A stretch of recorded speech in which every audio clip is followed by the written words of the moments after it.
Chairman جواد احمد نے یہ اعلان کیا کہ برابری پارٹی ایک سوشلسٹ پارٹی ہے، ہم سوشلسٹ لوگ ہیں۔ مارکس نے کہا تھا کہ فلسفیوں کا کام صرف دنیا کا یا حالات کا تجزیہ کرنا نہیں ہے بلکہ اس کو بدلنا ہے۔ کہ آئنسٹائن نے کہا تھا کہ اگر آپ ہر وہی کام بار بار کریں گے تو مختلف نتیجہ نکلنے کی امید رکھنا ایک حماقت ہوگی۔ ابھی تک پاکستان میں لیفٹ کامیاب کیوں نہیں ہو سکا، اس کی ایک بڑی وجہ یہ ہے کہ ان کے پاس ایک ایسی شخصیت نہیں ہے، ایک ایسا نام نہیں ہے۔ برابری پارٹی کے چیئرمین جواد احمد کی صورت میں یہ آواز بھی موجود ہے، یہ شخصیت بھی موجود ہے۔ ان کی جو سٹرگل تھی، جو ان کی ایک پہچان بنی ہے، اس کی وجہ سے اب برابری پارٹی جو ہے اس کی بھی پہچان بن رہی ہے۔ آپ سب کو معلوم ہے کہ برابری پارٹی ایک لیفٹ کی پارٹی ہے، اور ابھی 18 نومبر 2025 کو اتوار کو جو برابری پارٹی کا ایک آل پاکستان ممبر کنونشن ہوا تھا، اس میں چیئرمین جواد احمد نے یہ اعلان کیا کہ برابری پارٹی ایک سوشلسٹ پارٹی ہے، ہم سوشلسٹ لوگ ہیں، ہم سوشلسٹ کے نظریے پہ یقین رکھتے ہیں اور ہم سوشلزم کو اس ملک میں نافذ کرنا چاہتے ہیں۔ ہمیں معلوم ہے کہ لیفٹ کے بہت سے گروپس ہیں، بہت سی تنظیمیں ہیں، بہت سی پارٹیاں ہیں، کچھ رجسٹرڈ ہیں، کچھ نہیں ہیں۔ ان میں لوگ ہیں جو اپنی طرف سے سٹرگل کر رہے ہیں۔ ہم ان تمام انٹلیکچوئلز کی رسپیکٹ کرتے ہیں جنہوں نے لیفٹ کے بارے میں لکھا ہے، سوشلزم پہ انہوں نے مقالے لکھے ہیں، مضمون لکھے ہیں، تجزیے کیے ہیں اس پوائنٹ آف ویو سے، اور اپنی طرف سے پوری کوشش کی ہے کہ اس کو پروموٹ کیا جائے۔ اس وقت بہت سے لوگ ہیں جو اسٹڈی سرکلز بھی کرتے ہیں اور اس طرح سے وہ لوگوں کو، خاص طور سے نوجوانوں کو ایجوکیٹ کرتے ہیں۔ لیکن آپ کو معلوم ہے کہ بہت سے لوگ ایسے ہیں جو کہ اس وقت سائیڈ لائنز پہ ہیں، مطلب ان کو اس وقت کوئی پلیٹ فارم نظر نہیں آ رہا، ان تمام گروپس کے، پارٹیوں کے ہونے کے باوجود، جو سمجھتے ہیں کہ لیفٹ جو ہے، یہ تمام جو پارٹیاں ہیں یا گروپس ہیں، یہ وہ کام نہیں کر سکتی جس کی اس وقت ضرورت ہے۔ مطلب یہ کہ سیاست میں لیفٹ کے نظریے کو بڑا کرنے کی یا لاگو کرنے کی جو قوت ہے وہ ان میں موجود نہیں ہے۔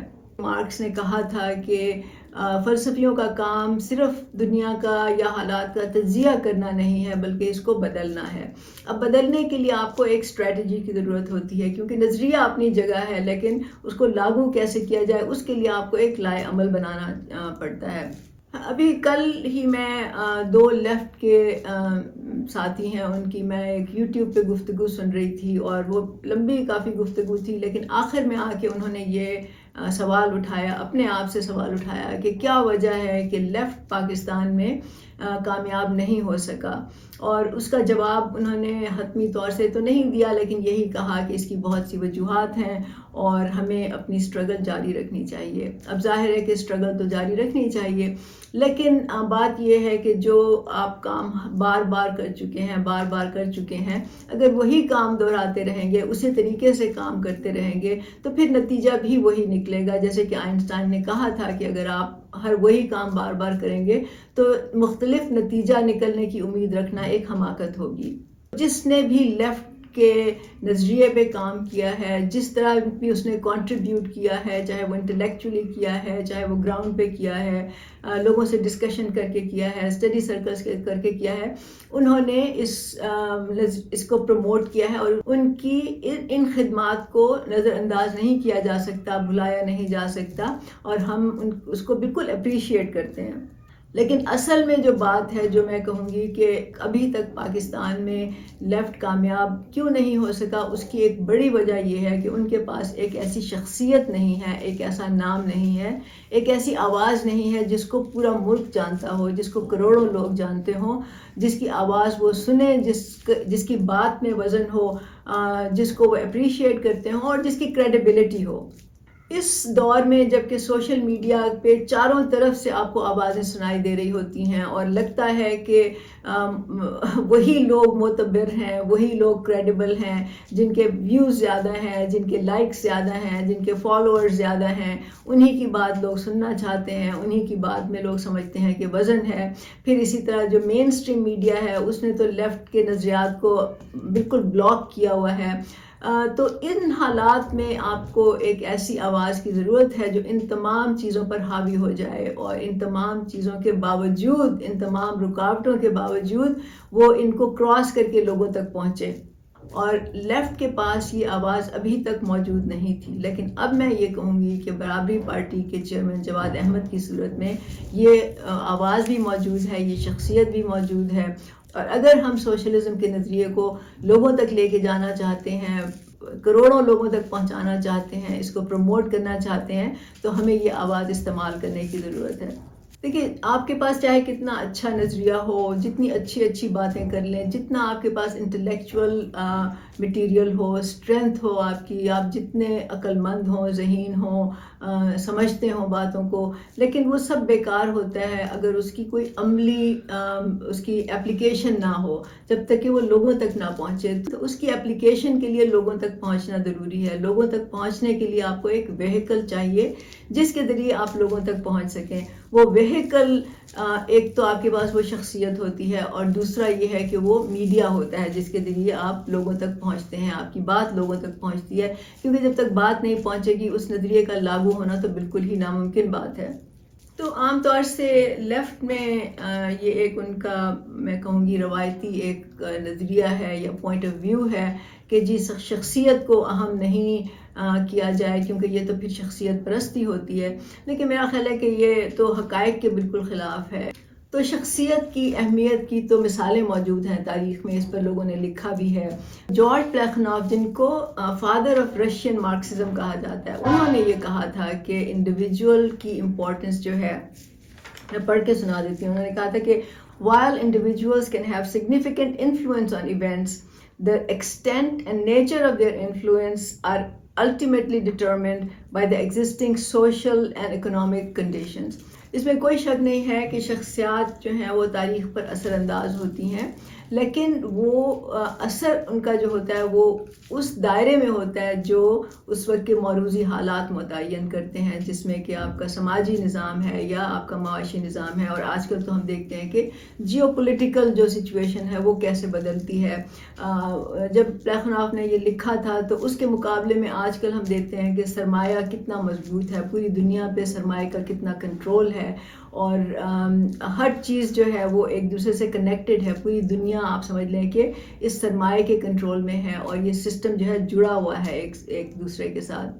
اور اس سسٹم کے ذریعے ملک مختلف, قومیں مختلف, لوگ, بلکہ پوری دنیا جو ہے وہ جڑی ہوئی ہے. تو جب یہاں پہ کوئی تبدیلی آتی ہے تو وہ ڈیفینیٹلی دنیا کے ہر حصے کو وہ افیکٹ کرتی ہے, اور اس افیکٹ سے آپ کے لوکل جو موروثی حالات ہیں وہ بھی بدلتے ہیں. اس وقت جو حالات ہیں, جو فیکٹرز ہیں, وہ بہت زیادہ کمپلیکس ہیں اس وقت کے مقابلے میں.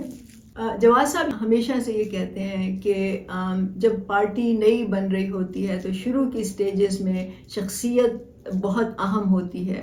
شخصیت کی وجہ سے ہی وہ پارٹی آگے بڑھتی ہے, اور یہ تو ہمارے سامنے, ہم نے تو ایکسپیرینس کیا ہے کہ اگر جواد صاحب نہ ہوتے برابری پارٹی میں تو برابری پارٹی ابھی اسی طرح کا ایک چھوٹا سا گروہ ہوتا یا چھوٹا سا گروپ ہوتا, یا ایک پارٹی ہوتی جو رجسٹرڈ ہوتی لیکن وہ کہیں پہ نہ پہنچی ہوتی. لیکن اس وقت برابری پارٹی کو پاکستان کے بڑے شہروں میں تو ہر کوئی جانتا ہے. جواد صاحب کو بڑے شہروں میں, بلکہ اب تو دیہاتوں میں بھی لوگ جاننا شروع ہو گئے. پہلے ایک آرٹسٹ کے طور پہ جانتے تھے, ایک فنکار کے, ایک گلوکار کے طور پہ جانتے تھے. اب وہ ان کو ایک سیاستدان کے طور پہ جانتے ہیں, ایک سیاسی پارٹی کے لیڈر کے طور پہ جانتے ہیں.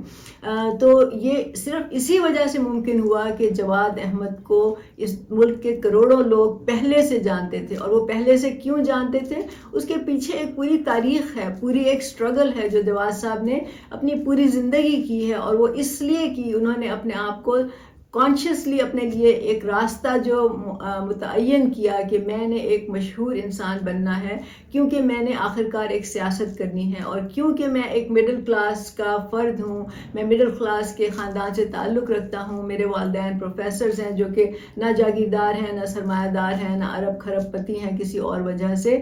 تو میں نے اگر سیاست میں آنا ہے اور کامیاب ہونا ہے تو میرے لیے یہ ایک بہت اہم کرائٹیریا ہوگا کہ لوگ مجھے کتنا جانتے ہیں. تو انہوں نے کانشیسلی سوچ سمجھ کے بہت پہلے سے, میں کہوں گی دہائیاں پہلے سے, ان کی تو ہسٹری موجود ہے, انہوں نے یہ اپنے لیے راستہ چنا تھا. ان کی جو سٹرگل تھی, جو ان کی ایک پہچان بنی ہے, اس کی وجہ سے اب برابری پارٹی جو ہے اس کی بھی پہچان بن رہی ہے.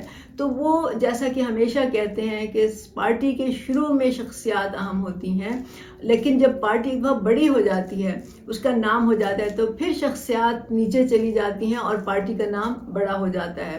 میں آپ کو مثال دوں گی کہ ابھی زوران ممدانی کا الیکشن ہوا نیو یارک میں، ان کو بہت زیادہ لوگ نہیں جانتے تھے، ان کے مقابلے میں دو بہت اہم نام تھے، اہم شخصیات تھیں، ایکسپیرینس تھی، ان کے پاس پیسہ بھی تھا، لیکن زوران ممدانی جیت گئے۔ وہ کیوں جیتے؟ وہ ظاہر ہے کہ اس میں ان کی اپنی پرسنالٹی کا ایک رول ہے، انہوں نے جو اسٹریٹجی سوشل میڈیا پہ اپنائی اس کا بھی رول ہے، لیکن ان سب سے بھی بڑی جو وجہ ہے وہ یہ ہے کہ وہ ڈیموکریٹک پارٹی کے امیدوار تھے۔ آپ کو پتا ہونا چاہیے کہ امریکہ میں 2 پارٹی سسٹم ہے، اس کا مطلب ہے کہ وہاں ایک ڈیموکریٹک پارٹی ہے اور ایک ریپبلکن پارٹی ہے، اور یہی 2 پارٹیاں جو ہیں ان کی سیاست پہ آپ سمجھ لیں گرفت ہے، اجارہ داری ہے، اور یہ اجارہ داری نظام نے قائم کی ہے جو سرمایہ داری نظام ہے۔ اس سسٹم میں تیسری پارٹی کا آنا بہت ہی مشکل ہے، اور میں آپ کو اس کی تفصیل میں نہیں جا سکتی، لیکن میں آپ کو مختصراً بتاؤں گی کہ جب الیکشنز ہوتے ہیں، ابھی جب زوران ممدانی کا بھی جو الیکشن ہوا، اور ہر الیکشن میں ایسا ہی ہوتا ہے کہ مختلف جو کینڈیڈیٹس ہوتے ہیں ان کو مین سٹریم میڈیا پہ جو اہم بڑے بڑے چینلز ہیں ان پہ ڈیبیٹس ہوتی ہیں، جس میں کہ مختلف ان 2 پارٹیوں کے جو امیدوار ہیں ان کو دکھایا جاتا ہے۔ اس کا مطلب ہے کہ اگر کسی کو کوئی نہیں بھی جانتا تو اس ڈیبیٹ کی وجہ سے اب پورا ملک ان کو جانتا ہے اور ان کو سمجھتا ہے، ان کی آواز وہاں تک پہنچتی ہے۔ تو زوران ممدانی جو تھے وہ ڈیموکریٹک پارٹی کے امیدوار تھے، ان کی وہاں سے ان کو ٹکٹ ملا تھا، ان کو نامینیشن ملی تھی نیو یارک کا میئر ہونے کے امیدوار کی حیثیت سے، اور اس حیثیت نے ان کو جتنا بڑا کیا اس کا ایک بہت ہی اہم رول ہے۔ اگر زوران ممدانی ڈیموکریٹک پارٹی کے امیدوار نہ ہوتے تو ان کا جیتنا آلموسٹ ناممکن ہوتا، کیونکہ یہ تو ہم نے دیکھا ہے کہ امریکہ میں بہت تیسری پارٹیاں بھی ہیں، there are many third parties in United States، اور بہت سے امیر لوگوں نے پارٹیاں بنائی ہیں یہ سوچ کے کہ ہم ان پارٹیوں کے مقابلے میں آ کے کھڑے ہوں گے اور ہم ان کو ہرائیں گے اور ہم ایک نئی پارٹی لے کے آئیں گے، لیکن وہ کامیاب نہیں ہو سکے کیونکہ سرمایہ کا بہت اسٹرانگ ہولڈ ہے، بہت زبردست گرفت ہے اس کی۔ اسی طرح جب برنی سینڈرز یونائٹڈ اسٹیٹس میں صدر کے الیکشن میں انہوں نے حصہ لیا تھا، وہ بھی اتنے جانے پہچانے نہیں تھے جب وہ آئے تھے، لیکن کیونکہ وہ ڈیموکریٹک پارٹی کے پلیٹ فارم سے آئے تھے، ان کو ڈیبیٹس میں جگہ ملی، ان کو مین سٹریم میڈیا میں جگہ ملی، اور اس کی وجہ سے وہ ایک دم سے ان کا جو نام تھا وہ چلا گیا، اور بہت سے نوجوان اس وقت ان کے ساتھ آئے، پیچھے آئے، اور اس طرح سے انہوں نے الیکشن کنٹیسٹ کیا۔ وہ نہیں جیتے، اس کی ایک اور بہت سی وجوہات ہیں اس کے پیچھے۔ تو بہرحال میں کہنا یہ چاہ رہی ہوں کہ یا تو انسان ایک شخصیت ہو جو جانی پہچانی ہو، جس کو لوگ جانتے ہوں، جو مشہور ہو، اور یا پھر وہ شخصیت کوئی ایسی شخصیت جو کہ کسی مشہور پارٹی سے، کسی بڑی پارٹی سے، اس کے پلیٹ فارم سے وہ سامنے آئے۔ ابھی زارا سلطانہ کا آپ نے دیکھا، اس نے ایک اعلان کیا تھا یو کے میں کہ ایک نئی پارٹی ہم بنائیں گے، اور اس نے کس پلیٹ فارم سے کیا تھا؟ اس نے لیبر پارٹی کے پلیٹ فارم سے کیا تھا۔ زارا سلطانہ کو کون جانتا تھا؟ اب سب لوگ جانتے ہیں زارا سلطانہ کو۔ تو وہاں پہ کیونکہ سسٹمز ہیں، وہاں پہ پارٹیاں آلریڈی اسٹیبلشڈ ہیں، اور یہ جو نئے لوگ ہیں یہ ان اسٹیبلشڈ پارٹیوں کے ذریعے آئے ہیں، تو ان کو لوگوں نے جانا۔ لیکن اگر کوئی بھی نئی پارٹی ایک بنائے، کوئی نئی ایک پلیٹ فارم اسٹیبلش کرے، تو اس کے لیے اس فرد کا مشہور ہونا بہت ضروری ہے، جس کو لوگ جانتے ہوں، پہچانتے ہوں، یہ تبھی ممکن ہے۔ تو اس لیے لیفٹ کی جو پارٹیاں ہیں اب تک ان کے پاس اس طرح کا کوئی نام نہیں تھا، کوئی شخصیت نہیں تھی، لیکن اب ہے، اب جواد صاحب ہیں۔ تو اب میرا خیال ہے کہ تمام جو لوگ لیفٹ کے ہیں اور وہ چاہتے ہیں کہ لیفٹ کے نظریے کو لاگو کیا جائے، سوشلزم کو لاگو کیا جائے، اس کو پروموٹ کیا جائے، اب ان کی ذمہ داری بنتی ہے، میں سمجھتی ہوں ان کی مورل رسپانسبلٹی بنتی ہے کہ وہ اس آواز کو بڑھائیں، اس آواز کو مضبوط کریں۔ یہ شخصیت پرستی نہیں ہے، یہ ایک اسٹریٹجی ہے۔ جواد صاحب کو کیا شخصیت پرستی کی ضرورت ہے؟ مطلب وہ تو اتنے مشہور تھے پہلے سے، انہوں نے تو اپنا وہ بھی اس پہ آپ سمجھ لیں کہ سیکریفائس کیا ہے اپنا نام سیاست میں آ کے۔ تو جب برابری پارٹی بڑی ہو جائے گی تو پھر جواد صاحب کی اہمیت اس طرح سے نہیں ہوگی جس طرح سے اب ہے، لیکن اس وقت اس سٹیج پہ جب پارٹی بڑی ہو رہی ہے، اسٹیبلش ہو رہی ہے، اٹ از کریٹیکل کہ جواد صاحب کو کے نام کو، ان کے فیس کو، ان کے جو وہ کہتے ہیں ان کی باتوں کو پروموٹ کیا جائے تاکہ وہ لوگوں تک پہنچے۔ اچھا، میں اس کی ایک مثال آپ کو دوں گی پاکستان میں ہی، جو آپ کے سامنے ہے ہسٹوریکلی اگر آپ پڑھیں۔ جب ذوالفقار علی بھٹو کا رائز ہوا، وہ ابھرے، اور ایک بہت ہی ان کی اپنی پرسنالٹی میں بھی ایک کرزما تھا، ظاہر ہے، ان کو پیچھے سے آپ کو پتہ ہے کہ وہ کس طرح سے سیاست میں آئے، ان کا بیک گراؤنڈ کیا تھا، وہ مشہور کیوں ہوئے، وہ تو سب کے سامنے ہے کہ وہ ایوب خان کی حکومت میں ان کے فارن منسٹر تھے اور پھر جو کچھ انہوں نے کیا. لیکن بات یہ ہے کہ اس وقت کا جو لیفٹ تھا ان کو سمجھ آ گئی کہ ذوالفقار علی بھٹو جو ہیں وہ ان کے لیے ایک ذریعہ بن سکتے ہیں، ایک وہیکل بن سکتے ہیں لیفٹ کو پروموٹ کرنے کا، لیفٹ کے نظریات کو آگے لے کے جانے کا، لیفٹ کے نظام کو لاگو کرنے کا. تو اس وقت کا جو پورا لیفٹ تھا وہ کسی بھی شکل و صورت میں تھا، وہ سارا لیفٹ جو تھا وہ بھٹو صاحب کے ساتھ آ کے کھڑا ہو گیا. اور یہ اس کا نتیجہ تھا کہ 1973 کا جو آئین تھا اس میں بہت سی شقیں جو ہیں وہ لیفٹ کے نظریات سے جڑی ہوئی ہیں، مطلب ان کی بنیاد جو ہے وہ لیفٹ کے نظریات ہیں. تو شخصیات کی اہمیت کو کوئی ڈینائی نہیں کر سکتا، اور میرا خیال ہے اگر ہم ڈینائی کریں گے تو ہم ایک بہت ہی بڑی حقیقت کو ڈینائی کریں گے. تو اس وقت پاکستان میں صورتحال یہ ہے کہ 3 جو بڑی پارٹیاں ہیں جو کہ اسٹیبلشڈ ہیں، ان کے پلیٹ فارم سے تو لیفٹ کا آنا امپاسبل ہے. مطلب وہ تو انگرینڈ ہیں اس سسٹم میں، اس جاگیرداری، سرمایہ داری، قبائلی، سیاسی پیر، وہ سب اس میں شامل ہیں. اور وہ تو اسٹیٹ کے جو پورا اسٹرکچر ہے اس کے ساتھ وہ اسٹیبلشڈ ہیں، جڑی ہوئی ہیں. تو وہاں سے تو لیفٹ کی کوئی آواز اٹھ نہیں سکتی. تو لیفٹ کی آواز اٹھے گی تو انڈیپینڈنٹلی اٹھے گی. بہت سی پارٹیاں ہیں جو کہ چھوٹی پارٹیاں ہیں، جو کہ ریجنل پارٹیاں ہیں، اور بہت سی مذہبی پارٹیاں ہیں. تو ان سب پارٹیوں کے ذریعے تو سوشلزم کو آگے نہیں بڑھایا جا سکتا. وہ تبھی بڑھایا جا سکتا ہے جبکہ ایک ایسی پارٹی ہو جو کہ پورے پاکستان میں ہو، جو ایک نیشنل لیول کی پارٹی ہو. اور اس سٹیج پہ اس کا جو لیڈر ہے، اس کا جو چیئرمین ہے، اس کی آواز کو آگے بڑھانا، اس کی آواز کو بڑا کرنا، اس کی آواز کو توانا کرنا، مضبوط کرنا، یہی ایک راستہ ہے اس وقت لیفٹ کے لیے. جواد صاحب نے یہ نعرہ لگا کہ ہم سوشلسٹ ہیں، برابری پارٹی ایک سوشلسٹ پارٹی ہے، اس پورے نظام کو اپنے خلاف کر لیا ہے. اور اس وقت جو ہے ہمارے سامنے بہت ساری رکاوٹیں ہیں.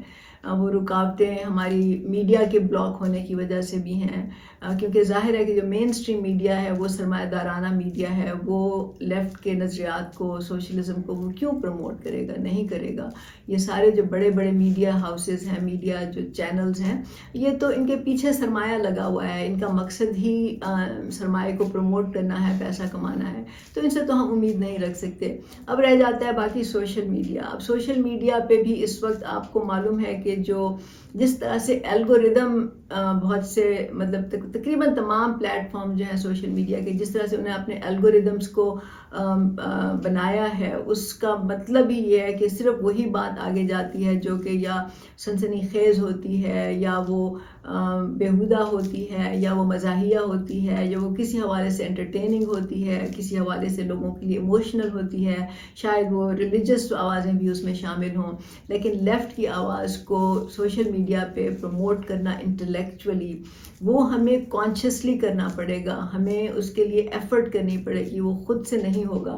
اس کے لیے ہمیں لوگ چاہیے، اس کے لیے لیفٹ کے لوگ چاہیے جو آئیں اور اس تحریک کا حصہ بنیں اور اس میں شامل ہوں، اس میں اپنا کردار ادا کریں. تو میں ان تمام لیفٹ کے لوگوں کو جو اس وقت یا تو سائیڈ لائنز پہ ہیں کیونکہ انہیں جو ایگزسٹنگ گروپس ہیں، ایگزسٹنگ پارٹیاں ہیں، ایگزسٹنگ گروہ ہیں، ان میں اس وقت ان کو کوئی پوٹینشیل نظر نہیں آ رہا، یا پھر اگر وہ لوگ بھی جو ان گروپس کے ساتھ یا پارٹیوں کے ساتھ منسلک ہیں لیکن وہ آگے ان کو بڑھتا ہوا نہیں دیکھ رہے، اور میں آپ کو بتا رہی ہوں ابھی کہ یہ نہیں بڑھیں گے، تو ان کو میں دعوت دیتی ہوں کہ وہ برابری پارٹی میں شامل ہوں.